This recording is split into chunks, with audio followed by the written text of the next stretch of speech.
Violent, frightening, and disturbing. The current trend of smash and grab robberies has retailers and shoppers worried for businesses and safety.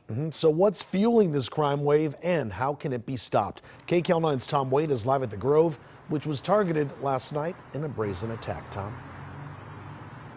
And Juan and Pat, those are the questions that people want answers to. Tonight at the Grove, things seem pretty much back to normal in a way. Shoppers are out here, but you can see just behind me this Nordstrom where the window was smashed in. It's still boarded up, and it will be while they make repairs. There are extra patrols in the area.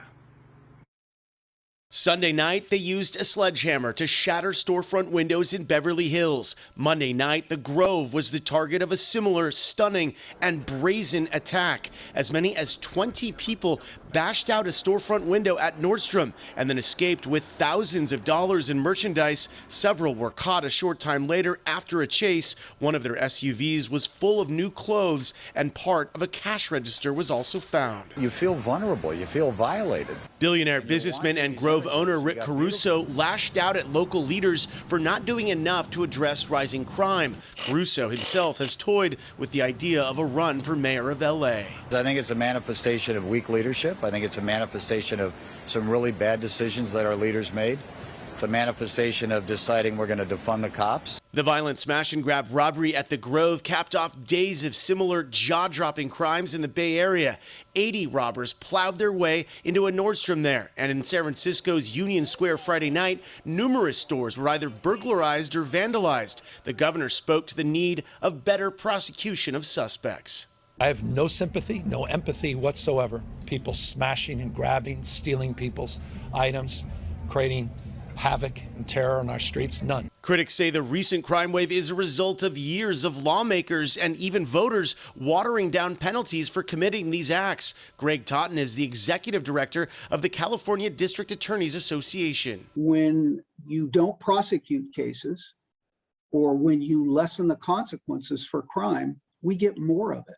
But unless we change the laws that enable law enforcement, police, prosecutors to appropriately address these crimes, this problem is going to continue. Some state leaders point to Prop 47 as one of the root causes of the crime wave. It passed back in 2014, lessening sentencing requirements for theft and drug charges. When you don't punish these crimes, then gradually the severity of the offenses escalates.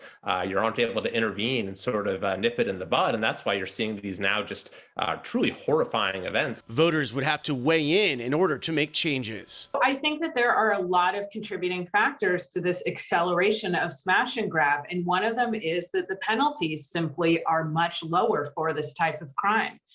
I think at some points, it's a question for whether or not law enforcement decides it's worth their time if they know that some of these crimes just simply won't be prosecuted. Investing in more police, obviously the literature has found that it does deter crime, but I think it's really a short-run solution. It's a Band-Aid on a problem that's really the result of social factors and economic factors, etc. For retailers, action can't come soon enough. I think that we absolutely have to figure out how we can strengthen some of the penalties for this.